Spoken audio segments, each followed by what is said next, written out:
Hi everyone, please ignore the tea stain, or coffee stain should I say. Right, I've been asked to show you how I do this doll, this rag doll. So I've already cut the pieces out, but I'm using cotton, and I did say I was going to do this one a little bit darker. Now I've got these templates, and I just got this off the internet, just to give me an average size doll. And all I did, I'll put it on the hand one, is to pop it on there and then drew like ½ an inch all the way around so that I got a decent sized doll, because that would be too thin. So I've done that with the hands, and you cut 4 pieces out, and if you fold your material with it being cotton, you can cut all 4 together, so it's fine. Same with the leg. Okay, so that's that.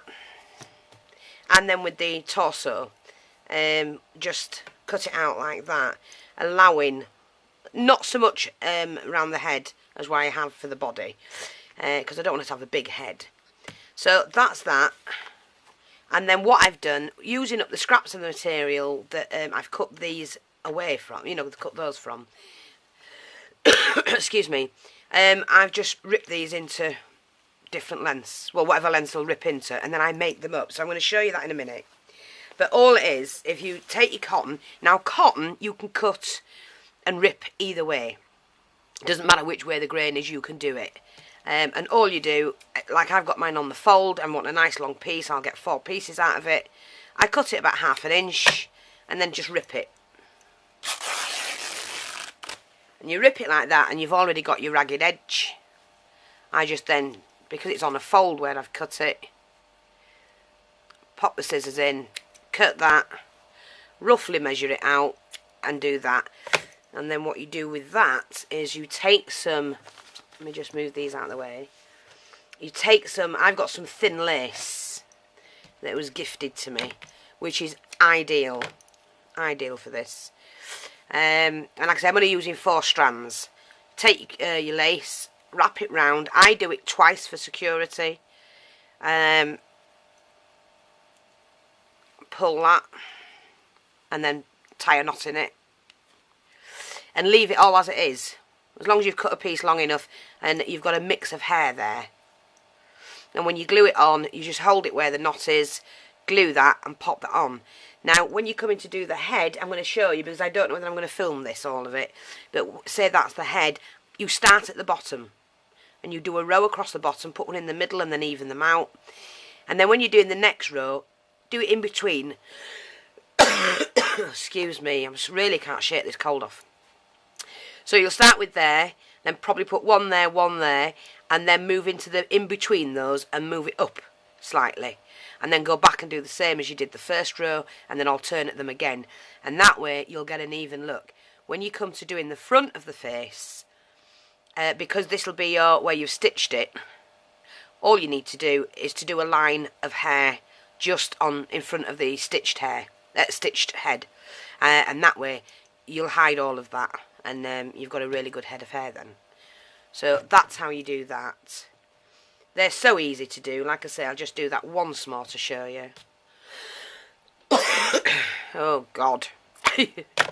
Just snip it, and because that's the full length of my material, rip it straight down like that. Take off any excess, all this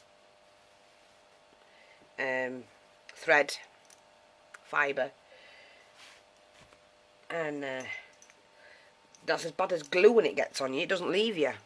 And like I say, just cut it in half. You don't need it perfect. Cut it again, and they're ideal size for you to make your hair. So I'm just going to do another one. Like I say, 4 pieces. Wrap it round twice for security, and then tie a knot.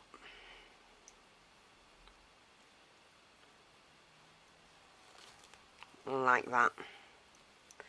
And a knot again. And there's your batch of hair to put on your doll. Because they don't have to be even, that's the point. We don't want them even. So I've now cut everything that I need. I'm just attaching the legs. Now what I've done with this one, I've actually attached the arms, and I'm going to do the legs now. For those of you that don't know, I'm doing it with a back stitch, and the reason I'm doing that because it actually is more supportive and is less likely to come undone. So what I've done, I've started off, I've done like a running stitch, and then you go back, it's called a back stitch, and you go back into itself, and then through like that. So I hope you can see this. Might be better if I do it this way. So there, I've done one stitch, I go back into the stitch I've just done and bring it out on the opposite side. For those of you that I hope that's not too close. Back into yourself, into the stitch, and then bring it up the other opposite side of the thread.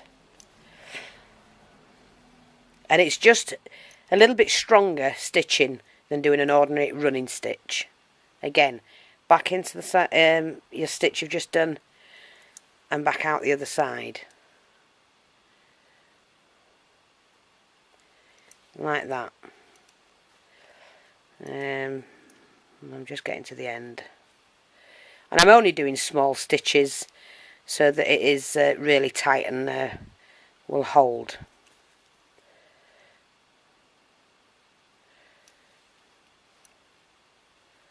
Like that. Then wrap that round the end of the material where I've just done it. Like that. Give it a couple of stitches. And then I go back through and just take it down about 1/2 inch again, doing an ordinary running stitch, just for extra support basically. Oops. Like that. Not very good stitching, but I can't see. And then back up. Oops. Pull it tight so it flattens. And then just do a couple of running stitches. And that's that leg done. So I'm just going to show you stage by stage, little bits of each stage, should I say, like that. And then all I do is snip that off. I'll be back with the next bit.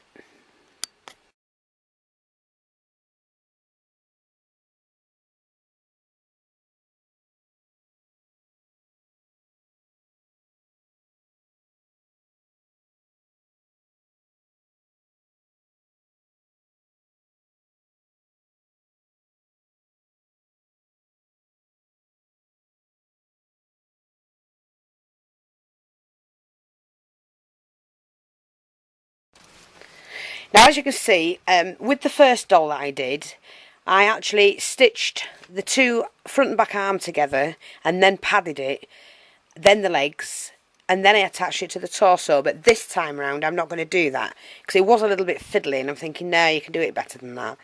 So what I've done is I've stitched the front side of the doll all together, and then I've got the back side of the doll.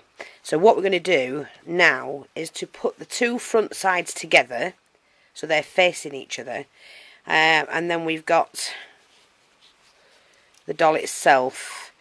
And what I'm going to do is I'm going to start on this arm and go all the way around the legs, and then when I get to here, then I'm going to stuff the doll and then stitch the head.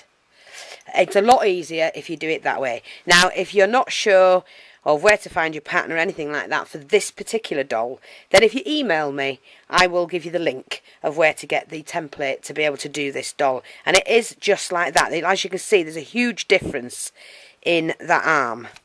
And that's because, like I said before, I've cut it 1/2 inch bigger. I just drew around it 1/2 inch bigger than the actual arm, and it gives you a really nice sized doll. And it's all in proportion. So I'm just going to stitch this, and then I'll come back and show you that. And then we'll stuff it. And I'll see you in a bit. Take care.